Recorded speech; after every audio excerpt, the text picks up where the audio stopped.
Bonjour à tous et bienvenue sur supportrésistance.com pour notre analyse quotidienne de la paire euro-dollar pour le mercredi 16 novembre 2011. Aujourd'hui, c'est donc le scénario baissier qui a prévalu, puisque la zone 1,3650-1,37, plus précisément 1,3650, a bien joué son rôle de résistance tout au long de la nuit. Puis à l'ouverture de Londres, on a eu une belle dynamique baissière pour aller chercher notre cible prévue à 1,35 avec des prises de profit partielles à 1,3550 comme on l'avait suggéré hier. Et donc actuellement, personnellement, je suis hors marché puisque on est sur une zone de support et donc je privilégie plutôt les prises de profit sur les zones de support, notamment à 35 qui est une zone particulièrement importante et qui pourrait être intéressante pour éventuellement, après tout, on est sur le forex, on n'est jamais à l'abri de mouvements violents d'un sens ou d'un autre. Donc par sécurité, je privilégie les prises de profit sur des supports importants tels que 1,35. Et donc pour demain, le seuil bien évidemment important, ça va être pour poursuivre la dynamique baissière et qui pourrait nous donner un signal de vente un peu plus profond pour aller chercher dans un premier temps, on voit ici, on a un contact à 1,34, 1,33, 1,32. Donc, vu la dynamique engagée qui a l'air plus assez forte, je pense qu'on a du potentiel pour aller chercher les derniers plus bas à 1,32.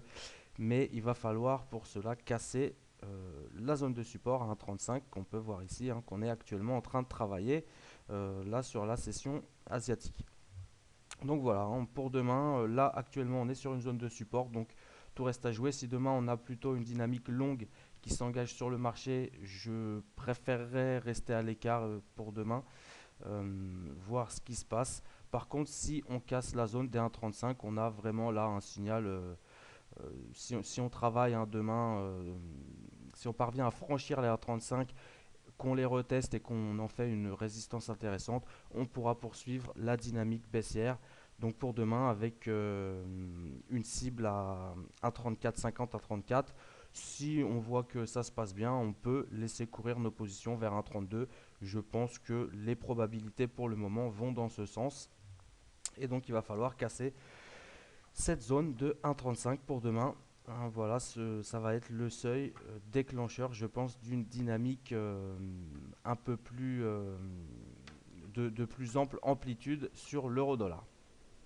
Donc voilà, surveillez le seuil, surveillez la cassure des 1,35 pour demain. Euh, voilà, on voit qu'on a ici une zone 1,35 à 35,50 où on se cherche un petit peu. Repasser au-dessus des 1,35,50, attention.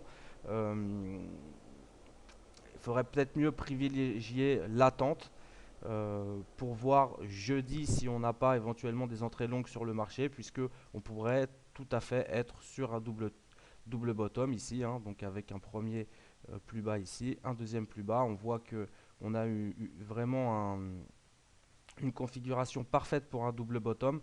Donc attention, on n'est jamais à l'abri. Voilà. Donc surveillez cette cassure des 1,35 pour demain, auquel cas on pourra travailler short sur le marché.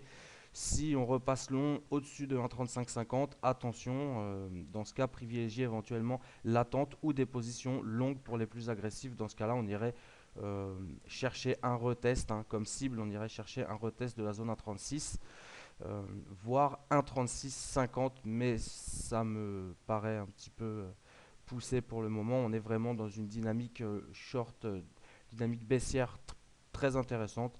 Et donc vraiment mon scénario privilégié, c'est la cassure des 1,35. Si on a le scénario contraire, je serais plutôt dans l'attente pour demain. Voilà, donc cassure des 1,35, on va chercher 1,3450, 1,34. Si on voit que on a vraiment une dynamique très très puissante, on peut laisser courir, je pense, des positions assez facilement vers la zone 1,32, les derniers plus bas. Voilà, je vous souhaite donc une bonne soirée. À demain sur supportrésistance.com.